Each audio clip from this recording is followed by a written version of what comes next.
Jalaluddin Rumi তার মসনবী শরীফ কিতাবের মধ্যে বললেন, হে মানুষ, তুমি যদি সাধনার পথে কিছু না হইতে পারো, রাস্তার ধুলির সাথে মিশে যাও।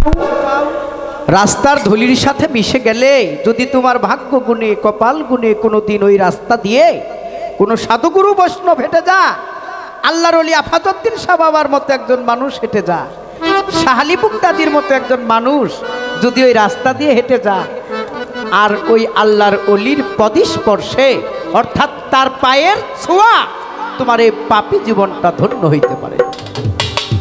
এটা কার কথা? এটা বিশ্বের সর্বশ্রেষ্ঠ মাওলানা, যার নাম মাওলানা জালালউদ্দিন রুমি। আমি আর কথা বাড়াবো না, যেহেতু আর কি এমন সাধু সঙ্গ হবে। তার পাশাপাশি আমার একটি গান, সাধু সঙ্গ এমন একটি সঙ্গ, এই সঙ্গটা সৎ রাস্তায় থেকে করতে হয়। সৎ রাস্তা, সৎ রাস্তা, সমাজের সাথে তাল মিলিয়ে চলা, মুরব্বীকে সম্মান করা, বড়কে সম্মান করা, ছোটকে স্নেহ করা, মা বাবার পায়রবি করা, পীর মুর্শিদকে ভজন সাধন করা। বেলায়েতি জামানায় অবশ্যই অবশ্যই একজন মানুষ মুরিদ হওয়ার দরকার। এই যে আমার ভাই মতিন চেয়ারম্যান অত্যন্ত ভালো একটি কথা বললেন যে আমি মুখে বলবো একটা, কাজে করব আরেকটা, তা না, যেটা বাস্তব সেটাই বলল। যে এই রাস্তাটার ব্যাপারে আপনার অনেকে নালিশ করলেন, বলল রাস্তাটা পিরিচ ঢালাই হইতে মোটামুটি আরও 1 থেকে 1.5 বছর লাগবে। আসলে যার যার ঘরের খবর তার তার কাছে। রাজনৈতিক ব্যাপার, তিনি একজন রাজনৈতিক মানুষ, তিনি জানে যে এই রাস্তাটা পাশ হইতে গেলে কতজন মানুষের সিগনেচারের দরকার। কি বাবা, যাই হোক, ঝিটকার দেওয়ান রশিদ বলেছে, সেজেছ যে শ্বাস তুমি করিও সে কাজ, নইলে পাবে লাজ বিচারের সময়। হে মানুষ, বৈষ্ণব সেজে যদি বসো আদালতে, বিচার না করো যদি আইনেরই মতে, অবিচারে বাদে করিবে প্রমাদে, শেষে চাকরি রাখা হইবে তা। মাওলানা সেজে যদি কুরআনি না বুঝে, সাদের এই মৌলবী আসিবে না কাজে। সাজিয়া আলেম তুমি হইলে জালেম, নান্নতের ত্বক পরিবে বলে। সেজেছ যে শ্বাস করিও সে কাজ, নইলে পাবে লাজ বিচারের সময়। যার যে শ্বাস, সাজ অনুযায়ী যদি আমরা কাজ না করি, তাহলে অবশ্যই অবশ্যই আমাদের হিসাব দিতে হবে। মাওলাই পাঠায় আছে পৃথিবীর বুকে মাওলার ইবাদত করার জন্য। আমরা মাওলার ইবাদত কি আজও পর্যন্ত অনেকেই বুঝলাম না, আজও পর্যন্ত অনেকে চিনলাম না, জানলাম না। আমরা কিছু সস্তা দরে কিছু ইবাদত যাহা সদা সর্বদাই করে থাকি। মাওলার যে ইবাদত, মাওলাকে পাইতে হলে এই নিজের জীবনটাকে বিসর্জন দিতে হয়, সেই ইবাদত অনেকের দ্বারা হয় না। যেমন আলাউদ্দিন আল সাবিরি, ছোট্ট একটা ইতিহাস বলে গানটা শেষ করব। যদি কথা বলতে হুকুম দেন বাবা, বলবো। মুরব্বীরা কি বলেন? এখন বাউল গান, এটা অনেকে নাচানাচির গান পছন্দ করে, সবাই কথা পছন্দ করে না বাবারে। আলাউদ্দিন আল সাবিরি তিনি তার মামা শেখ ফরিদের বাসা 1 যুগ 12 বছর চাকরি করলেন। আমি একটু ঘুরে ঘুরে কথাটা বলি, যেহেতু পিছনে আমার চেয়ারম্যান সাহেব আরও শ্রোতারা আছে, কায়েম কাকা আছে, আমার এস্তাক দাদা ভাই আছে। আলাউদ্দিনের বাবা আলাউদ্দিনকে রেখে, আলাউদ্দিনের বাবা আলাউদ্দিন যখন ছোট, আলাউদ্দিনের বাবা মারা যায়। আলাউদ্দিনের মা আলাউদ্দিনের খাবারের কষ্ট, পোশাকের কষ্ট ইহা সহ্য করতে না পেরে আলাউদ্দিনের আপন মামা ছিল আল্লাহর ওলি শেখ ফরিদ আউলিয়া, নাম শুনছেন? শেখ ফরিদ আল্লাহর ওলি, তাহার দরবারে হাজার হাজার এতিম পোলা পান খেয়ে দে মানুষ হয়। আলাউদ্দিনের মা নিয়ে গেলেন শেখ ফরিদের দরবারে, বলে, শেখ ফরিদ, আমার এই ছেলেটারে তোর কাছে দিয়ে গেলাম বাবা, ভাই তুই ওরে একটু খাওয়াই দয়ে মানুষ করিস কি। এবার শেখ ফরিদ বলে, বোন, আমার আপন ভাগিনা, তার খাবার দাবারের কষ্ট, আর আমার এতিমখানা হাজার হাজার মানুষ খেয়ে দিয়ে মানুষ হয়। ও বোন, তুমি তাকে দিয়ে যাও, দেখো আমি তার কাছে দায়িত্বটা কি দেই। কথা বললো শেখ ফরিদ। এতিমখানা যে লঙ্কর খানা আছে না বাবা, যে লঙ্কর খানায় খাবার দাবার রাখা হয়, রান্না বান্না করা হয়, লঙ্কর খানার চাবি আলাউদ্দিন আল সাবিরের হাতে দিয়ে বললেন, ভাগিনা আজ থেকে এই লঙ্কর খানার দায়ী দায়িত্ব তোমার কাছে। আরে এই আমার এতিম খানার মধ্যে যত এতিম পোলাপান আছে সবাইকে তুমি খাওয়াইবা দাওয়াইবা। বাবা এই কথা বলে আলাউদ্দিনের মাও চলে যায়, শেখ ফরিদও তার গন্তব্যস্থানে চলে যায়। এইভাবে 1 মাস 2 মাস 1 বছর 2 বছর মোট 12 বছর চলে গেল। আরে 12 বছর পর আলাউদ্দিনের মা তার সন্তানের কথা মনে হয়েছে। আরে সেই যে কবে আমার সন্তানকে আমি দিয়ে আসলাম আমার ভাইয়ের দরবারে, আজও পর্যন্ত সন্তানের খবর নিলাম না। 12 বছর পর মা গেছে সন্তানকে দেখার জন্য। আগে গিয়া ডাক দিছে ভাই শেখ ফরিদকে, শেখ ফরিদ ভাই, সে যে 12 বছর আগে আমার সন্তান আলাউদ্দিনকে দিয়ে গেলাম তোমার এতিমখানা, আমি আজও পর্যন্ত আসি নাই, আজকে আসছে আমার সন্তানটারে দেখবো। শেখ ফরিদ বলে, বোন আমিও যে 12 বছর ধরে লঙ্কর খানার চাবি ভাগিনার হাতে দায়িত্ব দিয়ে দিলাম, আমিও আর এই 12 বছরের মধ্যে ভাগিনারে দেখতে যাই নাই। চলো বোন আমরা 2 ভাই বোন একসাথে আলাউদ্দিনকে দেখতে যাব। আলাউদ্দিনকে কে ডাক দিছে এতিমখানার মধ্যে, বাবা আলাউদ্দিন, ও বাবা আলাউদ্দিন। আলাউদ্দিন চলে আসছে এতিমখানার বারিন্দার মধ্যে দাঁড়ানো, বলে মামা। তবুও শেখ ফরিদ ডাক দেয়, আলাউদ্দিন। ভাগিনা আলাউদ্দিন বলে, মামা এই যে আমি। বলে, না তুমি আলাউদ্দিন হইতে পারো না। আলাউদ্দিনের মা সন্তানটা দেখে 2 চোখের পানি ছাইড়ে দিছে, বলে, বাবা 12 বছর আগে তোরে রাইখা গেলাম, খাবার দাবারের কষ্ট যেন না হয়, তোর শরীরটা যেন ভালো থাকে। বাজান তুই যদি আলাউদ্দিন হস তাহলে তোর শরীরের অবস্থা এমন কেন? তোর শরীরে দেখি মাংস বলতে কিছুই নাই নাই, হাড্ডি আর চামড়া দেখা যা। শেখ ফরিদও বলে, ভাগিনা আলাউদ্দিন বুঝলাম না ব্যাপার, আমার দরবারে হাজার হাজার মানুষ, হাজার হাজার এতিম ছেলে মেয়ে খেয়ে দিয়ে মানুষ হয়, আর আজকে 12 বছর ধরে তোমার মা আমার দরবারে তোমারে দিয়ে গেছে, তুমি এমন অবস্থা কেন? তোমার শরীরে তো মাংস নাই, হাড্ডির সাথে চামড়া মিশে গেছে। বাবা আলাউদ্দিন তুমি কি খাবার দাবার খাও নাই? আলাউদ্দিন 2 চোখের পানি ছেড়ে দিয়ে বলে, মামা আজ থেকে 12 বছর আগে লঙ্কর খানার চাবি দিয়ে আমাকে এতিম পোলাপানদেরকে খাওয়াইতে বলছেন, আমারে খাইতে বলেন নাই।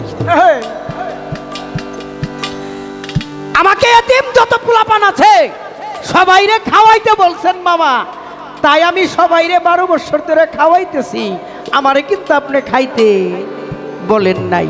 তাই আমি 12 বছর ধরে এই এতিমখানার 1 গ্লাস পানিও আমার মুখে নিয়ে দেখি নাই। শেখ ফরিদ বলে, তাহলে 12 বছর তুমি কিভাবে বাঁচলা? তোমার যখন ক্ষুধা লাগছে তুমি কিভাবে ক্ষুধা বারণ করেছ? আলাউদ্দিন বলে, মামা আমার যখন ক্ষুধা লাগছে তখন ক্ষুধার তাড়না সইতে না পারছি, 2 হাত করজোর করে আপনার ছবিখানা আমার কালবের মধ্যে জমা করে 2 হাত করজোরে শুধু বলেছি, জয় শেখ ফরিদ, জয় শেখ ফরিদ, জয় শেখ ফরিদ। মামা গো আপনার নামের এত গুণ, আপনি আল্লাহর ওলি, আল্লাহর বন্ধু, আপনার নামের গুণে আমার ক্ষুধা বারণ হয়ে গেত, আমি আপনার নাম জপতে জপতে আমার আর ক্ষুধার জ্বালা থাকতো না। আমার যখন পানি পিপাসা লাগতো মামা, পানি পিপাসার সময়ও আমি আপনাকে স্মরণ করতাম, করজোরে ডাকতাম, জয় শেখ ফরিদ, জয় শেখ ফরিদ, জয় শেখ ফরিদ। মামা আপনার নামের গুণে আমার পানি পিপাসাও দূর হয়ে যাইতো।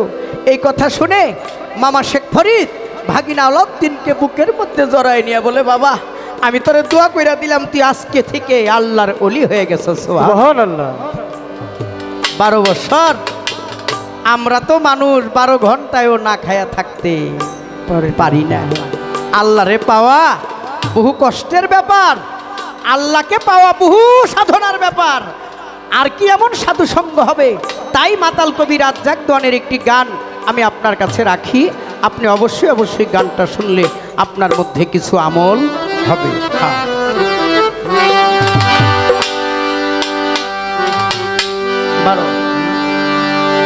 শত সাধনার বলে আসিয়া এই মানব কুলে তুমি 16 আনা দিবে বলে আজও দিলে না।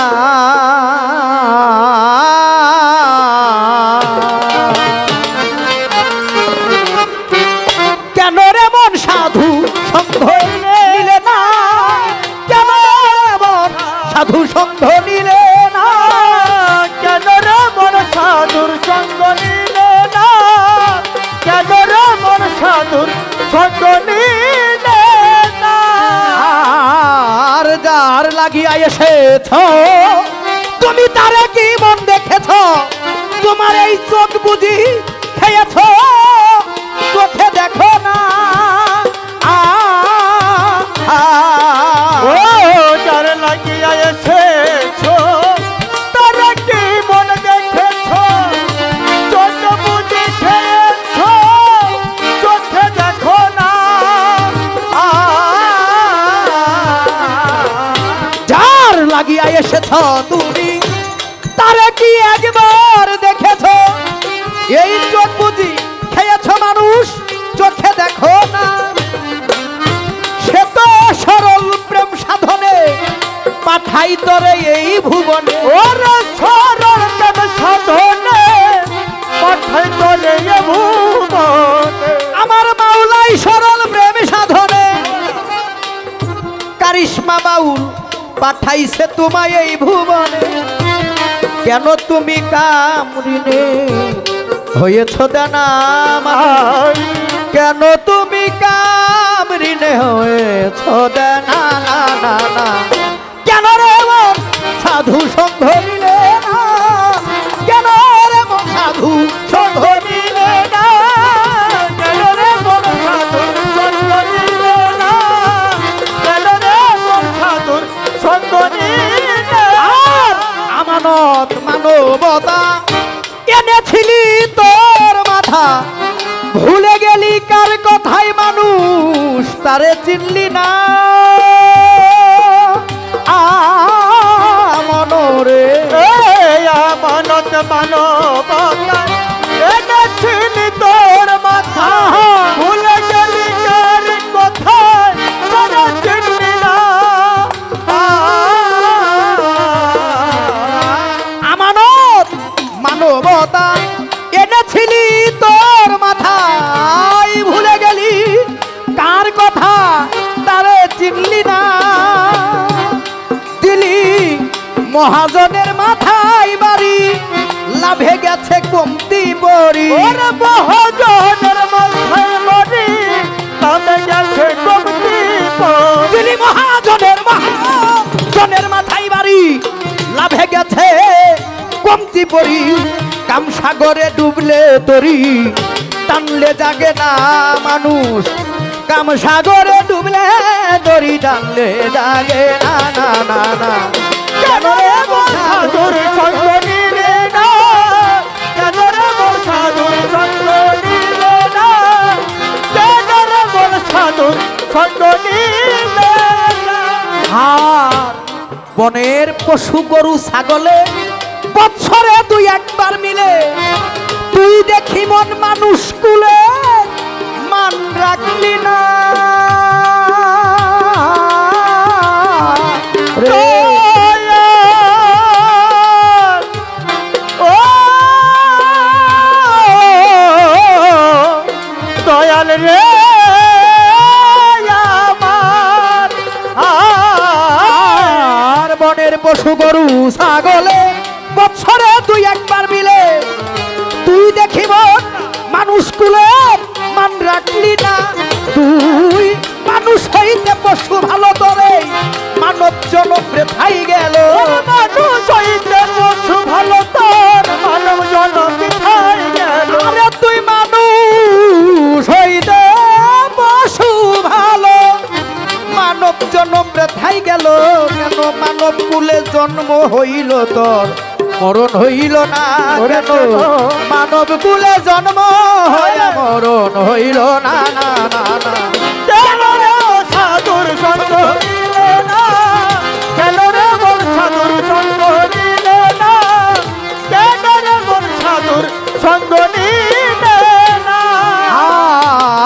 সেদিনে গেল দিন, বাকি মাত্র কয়েকদিন, একদিনও ভাবলি না সেই দিনের ভাবনা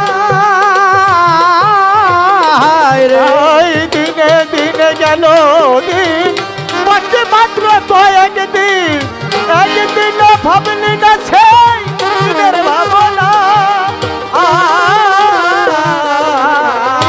দিনের দিনে গেল দিন, বাকি মাত্র কয়েকদিন, একদিনও ভাবলি না সেই দিনের ভাবনা। তোর ওই দিনের আর কয়দিন বাকি, দেহ ছেড়ে গেলে বাকি। ওরে সেই দিনের আর কয়দিন বাকি, দেহ ছেড়ে যাবে ওরে তোর ওই দিনের আর কয়দিন বাকি, দেহ ছেড়ে গেলে বাকি। দেখবি সেদিন সবই ফাঁকি, সবই ছলনা মানুষ, দেখবি সেদিন সবই ফাঁকি। শাস্ত্রে সম্রাট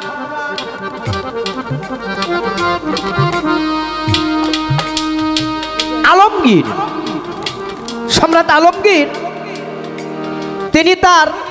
তিনি মারা যাওয়ার আগে তার প্রজা যারা, প্রজাদের বলে গেছে তোমাদের কাছে আমার একটা দাবিটা হইল এই, আমি মরে যাওয়ার পর আমাকে গোসল করাবা, গোসল করার পর আমাকে যখন কাফনের কাপড় পরাইবা, কাফনের কাপড়ের পরানোর সময় আমার একটা না এই দুইটা হাত তোমরা বাহির করে রাখবা। প্রজারা অনেকেই জানতে চাইছিল কেন হুজুর, কি কারণে? তাদেরকে বলছিল আমি তোমাদেরকে বলবো না কি কারণে, আমি যে সম্রাট আলমগীর, আমি এই হাত দুটো এই কারণেই খালি রাখতে চাই